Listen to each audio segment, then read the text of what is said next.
kita jumpa lagi pada pertemuan ke-13 pembelajaran kewirausahaan yang akan membahas tentang UMKM Go Online. Salah satu konsekuensi dari berlakunya revolusi industri 4.0 adalah teknologi internet sudah masuk ke segala aspek kehidupan masyarakat, mulai dari pembelian produk, kebutuhan sehari-hari, transportasi, transaksi perbankan, jasa pengiriman, hingga pembayaran tagihan, dan lain sebagainya.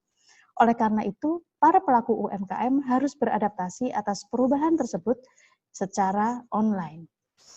Golongan yang pertama disebut dengan livelihood activities, ditujukan pada para pelaku usaha yang melakukan aktivitas usaha yang digunakan sebagai kesempatan kerja dan semata-mata mencari nafkah, dan mereka pada umumnya tidak memiliki mata pencarian lain.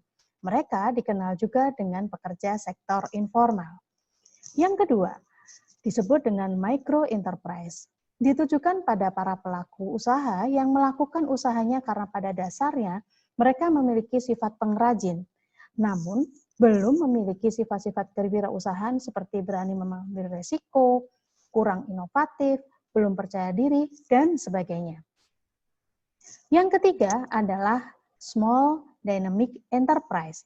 Berkebalikan dengan micro enterprise, di sini ditujukan pada para pelaku usaha yang melakukan usaha disertai dengan jiwa kewirausahaan.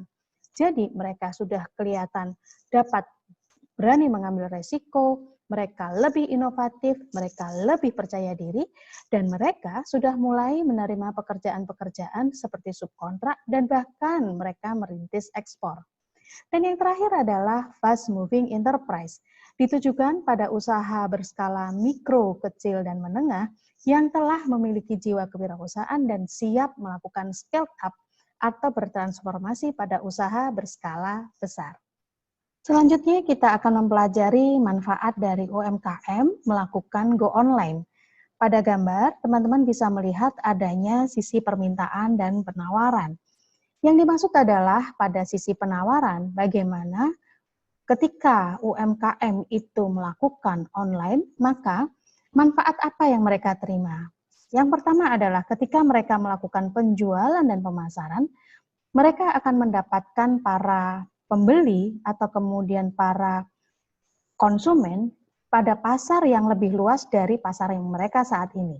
Tentunya ketika pasar mereka sudah semakin luas, akan membawa dampak terhadap pendapatan mereka. Berikutnya juga, melakukan Go Online, mereka akan lebih mempermudah langkah mereka untuk melakukan customer relation atau melakukan pendekatan-pendekatan pada pelanggan mereka sekalipun terpisah jarak. Berikutnya adalah pada permintaan. Dengan melakukan online, para pelaku UMKM dapat melakukan benchmarking atau melakukan studi banding tanpa harus hadir secara fisik pada perusahaan atau pada organisasi atau pada mitra UMKM yang sedang dilihat bagaimana tentang proses produksinya, bagaimana tentang proses pemasarannya, bagaimana tentang pengelolaan sumber daya manusianya dalam rangka benchmarking atau studi banding. Yang kedua adalah dengan melakukan Go Online akan mempermudah di dalam mencari bahan baku dan juga menambah skill dan pengetahuan. Teman-teman sekalian, sejak dicanangkan gerakan UMKM Go Online pada tahun 2017 dan dicatat hingga akhir Desember 2018, didapatkan suatu data bahwa jumlah pelaku UMKM yang memanfaatkan internet untuk usaha mereka jumlahnya masih sedikit. Terdapat 57,98 juta unit UMKM di Indonesia yang Go Online sekitar 8% atau baru menyentuh 4,7 juta unit. Seperti teman-teman bisa lihat pada gambar 1 berikut, bagaimana distribusi bisnis berdasarkan tingkat penggunaan teknologi digital. Dari 57,9 juta UMKM, teman-teman bisa saksikan di sini, 37% mereka tidak memiliki akses internet. 36% memiliki akses internet tetapi tidak digunakan untuk penjualan produk. 18% hanya menggunakan jejaring sosial media dalam penjualan produk. Dan yang 9% adalah terlibat pada jejaring sosial dan terintegrasi dan memiliki kemampuan e-commerce. Tentunya teman-teman, data ini menarik untuk dibahas bahwa ternyata banyak para pelaku UKM yang masih terkendala ketika mereka harus go online. Berikut adalah alasan-alasan UMKM belum go online yang dikategorikan pada 3 alasan. Yang pertama adalah alasan SDM, lalu alasan jenis produk, serta yang terakhir adalah alasan sarana. Alasan yang pertama dari sumber daya manusia di sini adalah belum mau. Belum mau muncul karena adanya persepsi yang terhadap hal-hal yang dianggap asing. Misal, teknologi informasi diidentikan dengan sulit, mahal, terkendala bahasa, ada kendala skala produksi, termasuk pula rasa puas diri terhadap apa yang diterima saat ini. Oleh karena itu, pendekatan yang dilakukan adalah sebaiknya memberikan sosialisasi dan motivasi yang dilanjutkan dengan pendampingan UMKM Go Online. Yang kedua adalah belum tahu.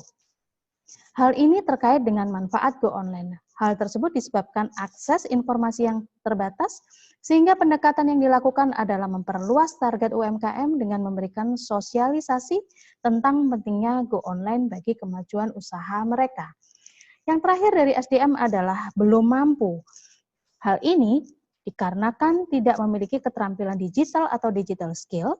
Untuk solusinya, maka pemerintah bekerja sama dengan berbagai pihak, diharapkan dapat melakukan berbagai upaya dalam bentuk pelatihan-pelatihan agar para UMKM melek internet dan melek e-commerce atau melakukan go online.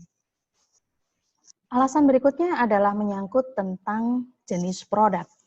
Tidak semua produk dapat di-online-kan dengan harapan dapat menjangkau pasar yang lebih luas karena sifat dari produk itu sendiri, misal daya tahan produk dan juga bentuk fisik.